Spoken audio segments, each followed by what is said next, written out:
Hey guys, welcome back to Clownfish TV. This is Neon. I am here with Geeky Sparkles. Hello. And we're going to talk about the Acolyte again because the media still cannot get over it.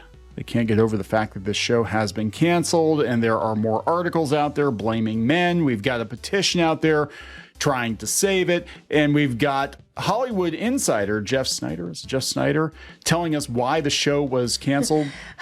We already knew why the show was canceled. Same thing we've all been saying since like day one, but now that he says it, it counts. But now it's, Fuck off. Anyway. The numbers are not good. I don't know why this is so damn hard for people to understand that if nobody's watching your show, you don't get a second season. Usually.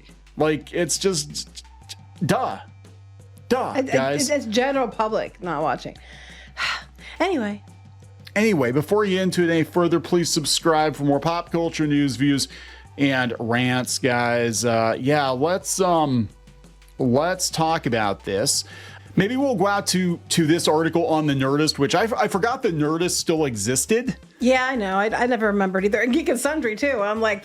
They just merged them together. Yeah. But we're going to talk about this article, and then we'll go out and see the real reason why it was canceled. But this article, once again, is blaming men and toxic men. Straight white men. Straight white men. Literally, I'm like, how long is it going to take to get to the straight white man blame game? And it's several paragraphs in, but at the end of the day, they're just angry that, you know, Star Wars isn't for them and the non-existent Phantom audience. That should be the episode 10. Wait, but the first the sentence. Phantom audience. Yeah, right. The news that Lucasfilm canceled the Acolyte sparked well-justified anger. From a few. I mean, well, they said many, but it's actually a few in the Star Wars fandom.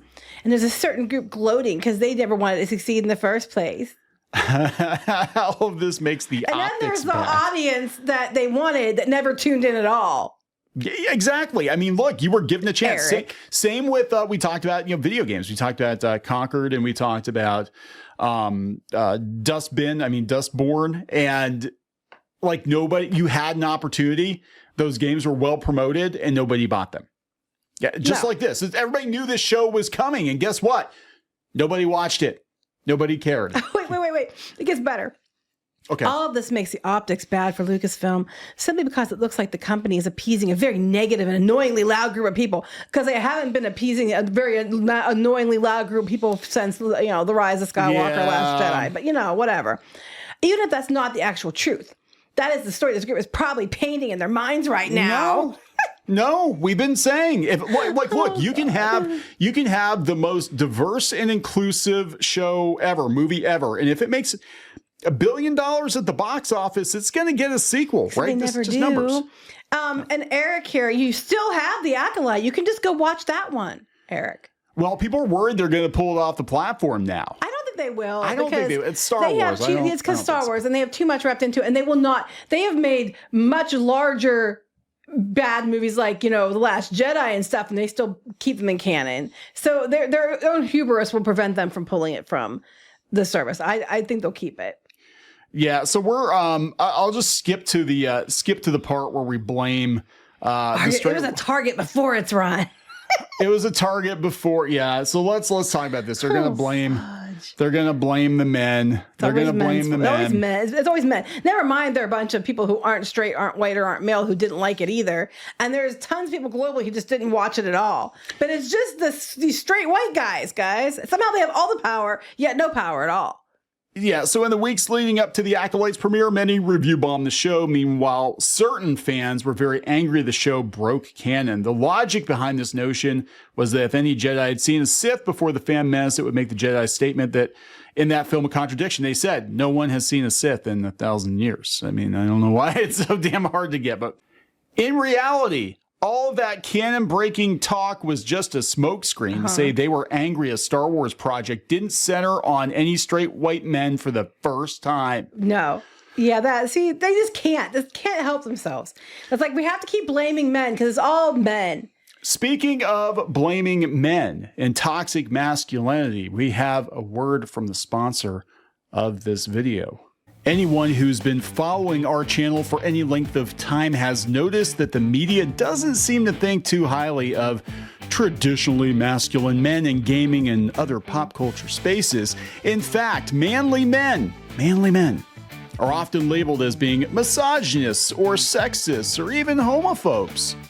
Beyond the media's discouragement of traditionally masculine men, could chemicals from plastics, junk food, and our increasingly sedentary lifestyles be helping to create a generation of less masculine men?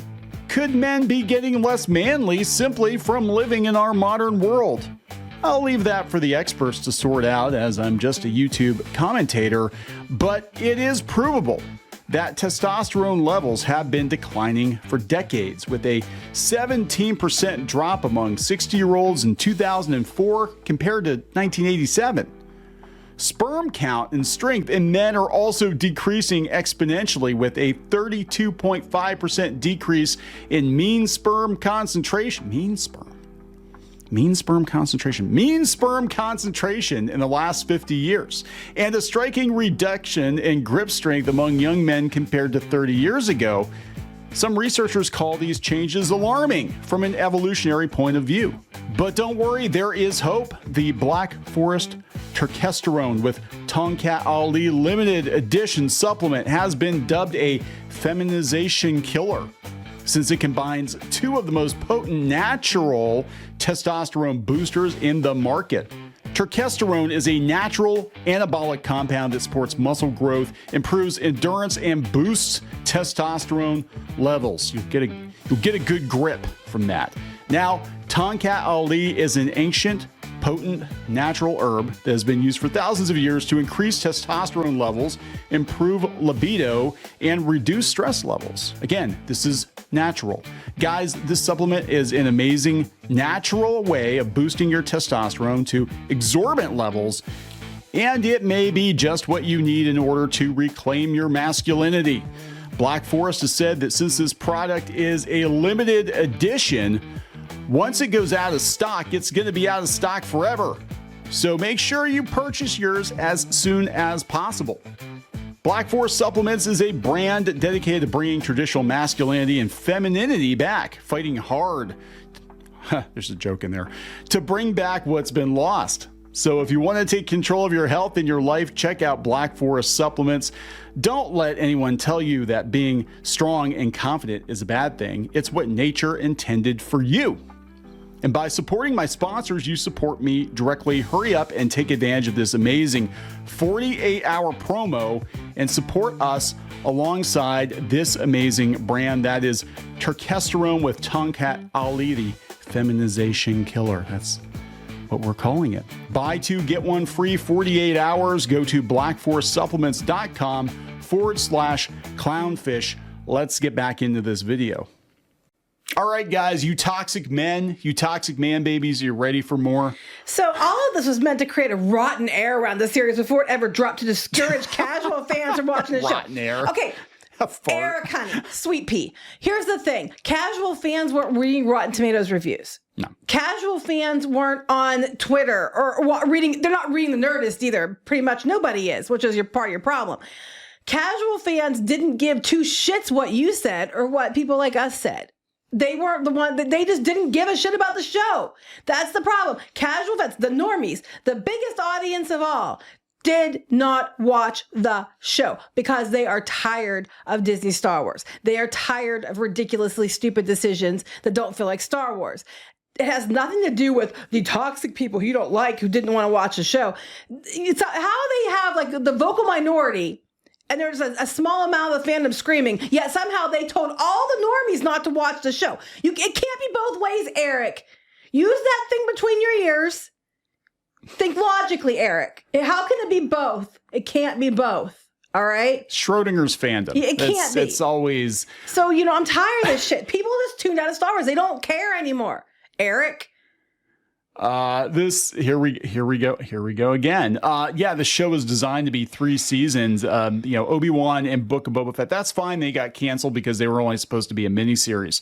The Acolyte was designed with 3 seasons in mind, so it's really the first live-action show to get canceled mid-story. Sadly, That's not true, though. The bigots among us will feel like they've been validated again. Wait, I'm confused because Leslie Headland was saying that she hadn't even thought about doing other seasons. She had ideas, but she hadn't really fleshed them out because she was busy working on this one and she needed a break for a while. So how does it go from she doesn't maybe 3 until everybody, that's what it was, because she said that's not what she said. She said like she had some ideas, but she hadn't really fleshed them out yet. That's what she said in another interview. Yeah, I mean, I don't think they know. I think anymore. I mean, look, regardless of whether or not the show is a hit, right? This is across the board, Star Wars or otherwise.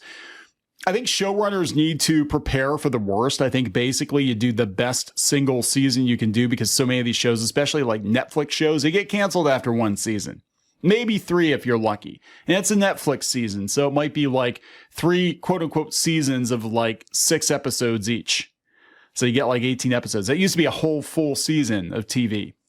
But yeah, they want Lucasfilm to hear the fan outcry. What, less than 50,000 of them? And rethink their decision. Yeah, so let's talk about this petition. So there's a petition to save the Acolyte. Right. And I want to point out, though, for these petitions, all you need is an email address and a name. It doesn't have to be real ones. I want to point this out, too. They're like, okay, the petition to save the Acolyte, 50,000 signatures. That shows $180 million. So 50,000 people times $10 a month for Disney Plus. Is that enough? Is that enough to save it? No, it is not. But beyond that, Save Splash Mountain had over 100,000 signatures. People wanted to save Splash Mountain and Disney didn't care. They're not going to care about this. There's not enough people. That's not enough. And again, like I pointed out, how many of them are actual legitimate people and how many of them are fake? Because, they tried to argue this before. Well, those signatures can't all be real because you can use a fake name and fake email address. Well, right back at you. Yeah, so they're talking about how, hey, fan campaigns have saved series from cancellation in the past. Yes, back in the day when things cost a lot less, but they're talking about Star Trek and the writing campaign and Cagney and Lacey and all that. That was a different era. Now, the thing with Star Trek Prodigy, the animated series, is Netflix stepped in and they decided to bankroll it. But they've done this with several animated series and several animated movies before because Netflix knows it gets return on investment with animation.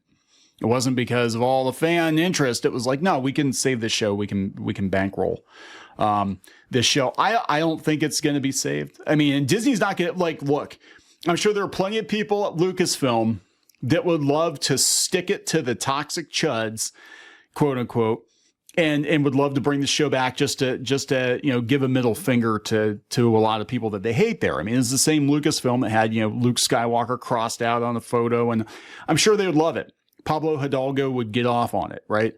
But it's $180 million. $180 million. And nobody knows. Nobody knows where that money went. I was breaking it down on Twitter because we've been rewatching old Star Trek, right? Older Star Trek. And I've been watching Enterprise. And Enterprise, back in the day, like 20 years ago, it was $1.7 million per episode, and they were 45-minute episodes. $1.7 million. That in today's money would be under $3 million. It would break down to $65,000 a minute for Enterprise. This show costs 10 times that much, and it looks like it cost half as much as Star Trek. 50,000 signatures at $10 a subscription. That's not even an episode. If you have 50,000 people each mailing in like 10 grand to Disney, do a GoFundMe. Put your money where your mouth is. Do a GoFundMe. Well, you can't just do that because you don't. No, you can say, Disney's not going to take it. Yeah, just be like, hey, if we get the X. Actually, if these companies were smart, they're already doing it with toys. Crowdfund TV shows. Seriously, crowdfund TV shows. Show how many people actually want this show. Will you commit to pre-purchasing tickets for this movie? Will you commit to buying our streaming service or paying for our streaming service for a year? Do that. And then you'll see who's actually willing to pay for stuff. I'm just saying. And the thing is, it's like, again, I love it how it's somehow the all the YouTube videos and all the people that, you know, made videos, which weren't even 50,000 probably, somehow told all the audience to not watch it, but they have a petition and that's not telling all the audience to sign it who wants to watch. You know what I'm saying? Yeah. It's like, you can't. Oh yeah, that was mine. Yeah, this is your article. Actually, the vast majority of the comments, and you wrote this when the story first broke, the vast majority said the show was stupid. It wasn't Star Wars. Nobody wanted it. Nobody was going to watch it. It doesn't matter. It doesn't matter if people already made up their minds about it before it came out. I mean, people are like, hey, carry on Moss and Sith and, you know, Wookiees and stuff. Okay, whatever. But the teasers looked bad. You know, the story sounded bad, and then it wound up being so much worse. And it's not because, oh my God, lesbians, or oh my God, brown people. It was like, this show was so much worse than anybody could have possibly imagined. And nobody watched it. And honestly, since it didn't really have a direct connection to the Star Wars characters that normies know, they weren't going to watch it either. And that's something else. They keep saying, well, if you go back to the article with Eric here, he's going on at the bottom. He's like talking about they need to take it in a bold new direction. It needs that approaching its 50th anniversary and all that stuff. Thing is, if you read the books were good. Most of the books, not all of them, but most of them are good. And they went in different directions all the time, but they were good and they felt like Star Wars. That's the difference. You're too busy trying to make it for everybody else other than the core audience. And then you're like, why isn't it doing well? The books did really well. They had stories outside the films, but they made it for the core audience. Yeah. And that's just it. And they're talking about, you know, Star Wars hitting its 50th anniversary, but it seems like, you know, I'm going to be honest. I think a lot of these shows and movies, once we get into multiple decades, sometimes they get a little long in the tooth. We had people involved that were not originally involved. They take it in a different direction. Doctor Who celebrated the 60th anniversary by dragging one of the most beloved doctors through the mud. You know, it's like, what do you expect? What do you expect? And then, you know, if you want to do more Star Wars, personally, I think you should just stop doing Star Wars. Yeah, I think because you're ruining it. But if you want to do Star Wars, I would recommend doing things set way after these movies, not before, because what they're doing is they're going before and they're trying to retcon it to make it that their characters are the ones who invented the wheel. And it's like, no. You're better off having these shows take place in the future so that if things change, it doesn't ruin the past. And that's their problem. They keep trying to retcon the past to fit their story.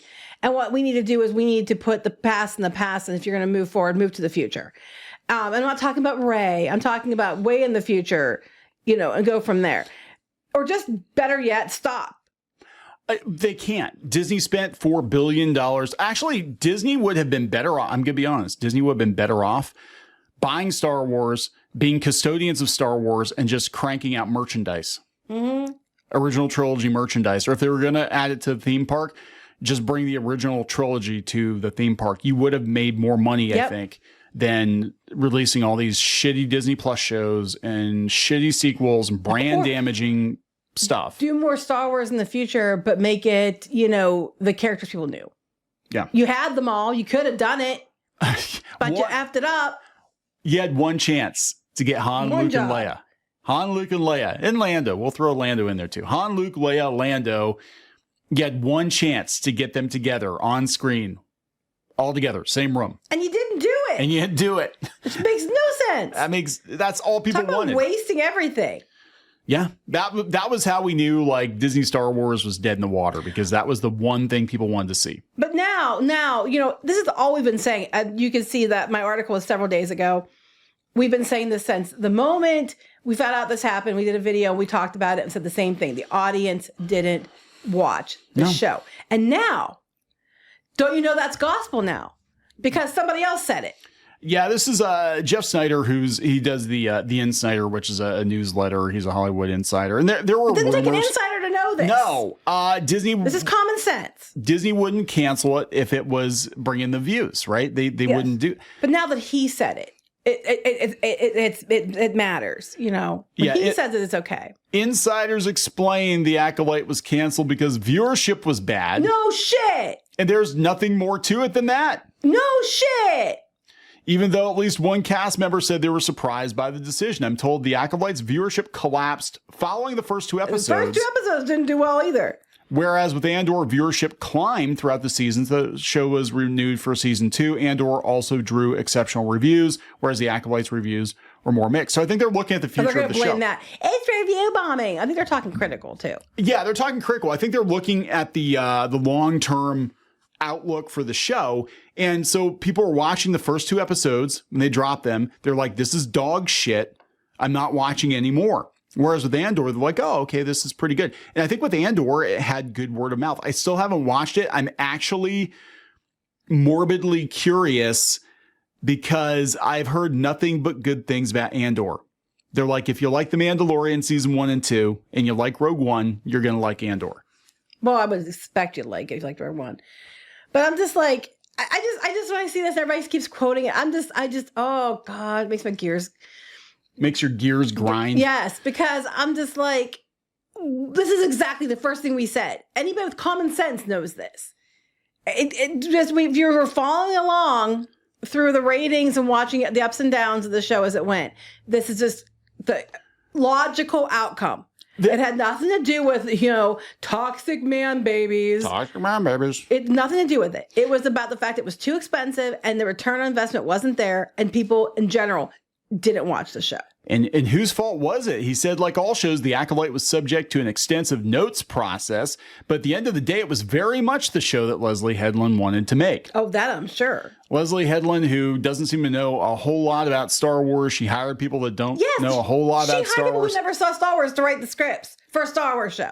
Yes. No, I think it feels like this is the same thing that happened with Netflix She-Ra, where it was very obvious that showrunner Stevenson had another show in mind, but then they twisted She-Ra to fit that. This feels like Leslie Headland had another science fiction, a lesbian space witch drama or something she wanted to do, and so she just took it and threw a coat of Star Wars paint on it and got to do her fanfic, is what it felt like. Yeah. And she even cast her wife. That's one of the lead characters, you know what I'm saying? So it's like, that's a little weird. But it's a flop. It's a failure. And Disney's going to have to, they're going to have to walk it back. They're going to have to go back to formula, what works. They're starting to, I think, get the memo with Marvel. But I think until they get rid of Kathleen Kennedy, I don't think there's going to be a whole lot of change with Star Wars. And I think they need to rest it. I think they need to just be like, you know what? No more Star Wars for like 10 years. We'll figure it out. That's what I think. They have destroyed it. And if they do go with Star Wars, they need to go way in the future and stop messing with the past, because what's going on is they keep retconning it and changing things to fit their story and make it look like, this all makes sense because we did it first. And don't do that. Just don't do that. You could mess with it if the new Star Wars, whatever they do in the future, takes place hundreds of years or thousands of years after the original trilogy. Just be like, instead of a long time ago, it's like yesterday in a galaxy far, far away. We're going to wrap this up. Yes. Please subscribe for more pop culture news, views, and rants. We'll talk later. Bye.